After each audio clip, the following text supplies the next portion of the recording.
Welcome back to BarcaBuzz TV. My name is Adam.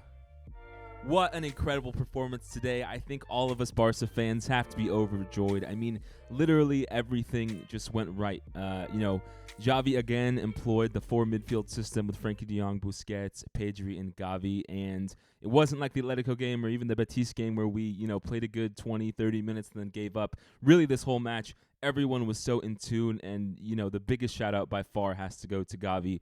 Just probably his best performance as a Barca player. Probably, the best performance Barca have had under Xavi, barring maybe that 4-0 victory against Real Madrid last year. And, it is just the Super Cup. I know some people are going to try and be upset that we won, but it's really important for us, right, to get that first trophy under Xavi, for us to be able to prove that we can play against Real Madrid because, we had such a tough time in like October of 2022, losing against Inter Milan, against Bayern, losing the Clasico. And so this new year post-World Cup has really been, for me, a time where we have to show that we can win La Liga. And to do that, we really have to be able to play against, the best teams in La Liga and also look forward to that Manchester United Europa League tie. And United are looking very good. And we did, right? We came out, we beat Atletico Madrid. We've now beaten Betis in penalties, unfortunately. And then we beat today Real Madrid with a resounding 3-1 victory. Real Madrid only get that late goal from Benzema. I feel a little bit bad because Ter Stegen deserved that clean sheet, but we played Real Madrid off the park, right? I don't think there's anyone who can deny that. Everything was just so seamless today. You had Gavi occupying that kind of left half space area, and even without a left winger today, we were able to dominate. And it's so beautiful because the criticism we've had for a few weeks and months here is that, Barca haven't really been able to do anything besides get the ball to the wingers and then kind of cross it or lose the ball and get hit on the counter. And finally, we're seeing Barca build through the middle. And, with Frenkie De Jong, with Busquets as kind of that double pivot, and then Pedri and Gavi in front of them, we're just seeing a whole new system open up, right? Because when, the midfielders, Camavinga or Cruz, are trying to close in on Busquets or Frenkie, they're able to get the ball away really quick to Gavi and Pedri, who are able to either connect with each other or with Lewandowski and just, provide a dominating performance. I think overall, too, you have to understand, as compared to that period where things were going, pretty down and sideways in the Champions League in October, we now have Araujo fully fit. We have Koundé fully fit, right? And I think it must be said, Christensen performing amazing. Balde today, again, a wonderful, wonderful performance. With the healthy backline, it really is kind of the bedrock of our team and allows us, I think, more freedom to go forward. You saw even in the Clasico, first Clasico of the season when we lost to Real Madrid, that the problem was we were losing the ball a lot in our midfield, and then they were able to hit us on the counter and put one in. And so today, I feel like when you have Araujo, Koundé, and Christensen in the back, you really do give more confidence to our midfielders to be able to kind of push up. You see, Pedri trying to work with Dembele on that front right side to throw off Camavinga. You see on that first goal, Busquets playing aggressive, going for a even ball with Camavinga, getting it away, and then they're able to get the ball forward to Gavi and Lewandowski to score that first goal. And I think the most impressive thing was that, not only do we see Gavi and Pedri, two players under the age of 20, throw in Balde there too,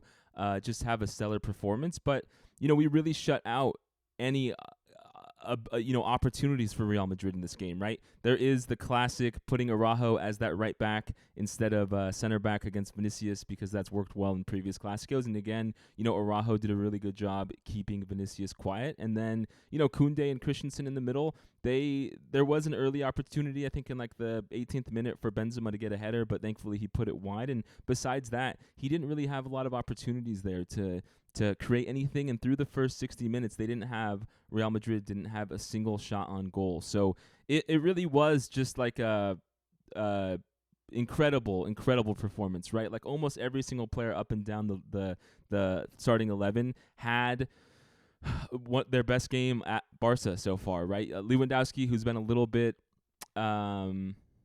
I don't know. He hasn't been as clinical as we need him to be since we came back from the World Cup. He puts in a great goal. He also gets the assist to Gavi on that first goal. You have Busquets kind of turning back the clock a little bit in this game. I'm sure it'll help, Busquets get some more lifeline here to keep playing for the rest of the season and to hopefully, turn it around, right? I think what many people are hoping for, although I'm not always so optimistic about these kind of statement wins that are going to be a turning point in the season, but it does seem here that Xavi has been tinkering with our lineup, and he's figured out that this, 3-2-2-3 system or 4-2-2-2 system, however you want to break it down, is performing really well, and hopefully we see, our ability to continue to build on this performance. I also think this new system and new lineup is going to help, put Kessié in a little bit more, and it will suffer, right, for some players like Ferran Torres and for Rafinha. I think they're going to have a harder time getting in because even though Ousmane Dembele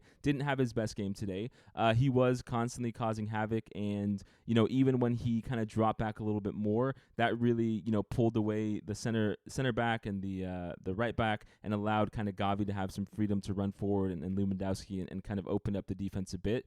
And the new aspect I think we saw today that we haven't seen enough of consistently for 90 minutes against Atletico and Betis is just really quick one-touch passing and the ability to kind of pass around, the press of the Real Madrid players. I think during Atletico and Betis we saw some of it, but again, it's just that sustained effort from the team that has been missing. And, I started the last video off, right, reading the quote from Gavi about how, after Barca go up 1-0, they kind of think that they've won it. And, Pedri is not necessarily the biggest leader of this team, but I do think it is good for him to kind of speak truth to what we've all seen as fans and then, have the team address it, right? Because we didn't see today that drop off after, 20, 30 minutes when we scored that first goal in like the 35th minute or so. We didn't see the team drop off at all. In fact, we saw them continue to apply pressure and continue to try and score goals. That's something I've been chirping about the last few games here is that, when we go up, it seems like Xavi and the players tend to kind of turtle and think that, okay, we have a lead, let's just hold on to it. Whereas really the best way for this Barca team and these players to continue to hold on to a lead is to really go for more goals, right? That is what's going to be huge for us to keep control, because there's no reason for us when we have, players, the midfielders, right? Sometimes Frenkie De Jong going forward, sometimes Pedri dropping back, Gavi making runs up into the box. There's no reason that we need to, once we score a goal, kind of shut that down and then play more defensive and try and, get by with a 1-0 lead. We need to really push it. And this game had all the good signs that we wanted to see, right? I mean, let me know in the comments what you guys thought. I think it's pretty, it's not disputable that Gavi was the man of the match today. But overall, across the pitch, you had so many players performing well. You had Frenkie De Jong, who, I believe on that second goal gets the ball out quickly to Gavi, who's able to get it to Liwa for the goal. And so I'm very happy, right? We got that first trophy. I know there's going to be the naysayers who aren't too enthused about a Super Cup victory, but when we won the Clasico last season and we beat them 4-0, there was that line from the Madrid fans like, oh, well, Benzema didn't play, right? And today, again, they had some injuries, right? I think Tchouaméni, Militao's been hurt, Alaba's been hurt, but still, we've had injury issues all season, and thankfully we've come out of the World Cup break healthy, and I think this is really the moment when this Barca team is going to be able to look forward, and hopefully we continue on this level of play, because like I said earlier, we have a Manchester United team that just stole a game from Man City with a very bad offside call that didn't go against Marcus Rashford, but they are certainly in tip-top form, right? And I don't want to see us jump out of the Europa League.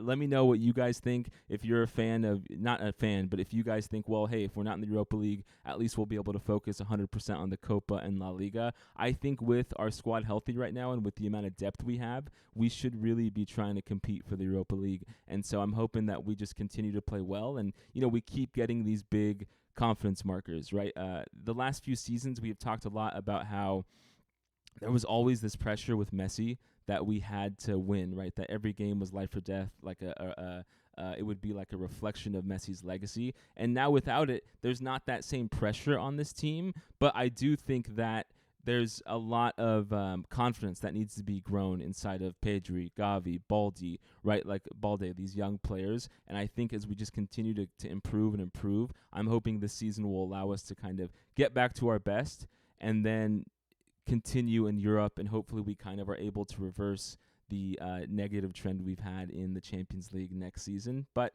that's getting really too far ahead of ourselves. Let me know in the comments what you all thought about this game, how you felt about, winning the first trophy under Xavi, right? Let's celebrate. Let's be happy. This is hopefully a start of something new and that feeling of winning trophies again, which we've been a bit robbed of lately. So let's have a good night. Thank you all for the support. Talk to you soon.